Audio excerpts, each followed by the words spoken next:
Question करूंगा, doctor बनना है तो क्या करना है? किसको मालूम है? कौन बनना चाह रहे हैं डॉक्टर? चलिए इधर आइए, जल्दी आइए।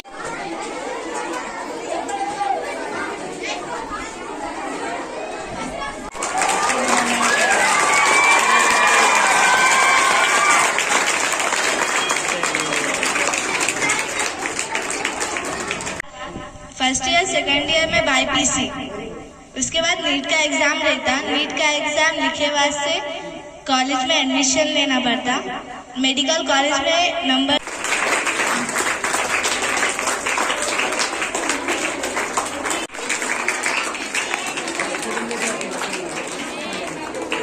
उसके ताउन देना, खेल कम करना, पढ़ाई ज्यादा करना। खेल से पैसा पढ़ना तो इंसान के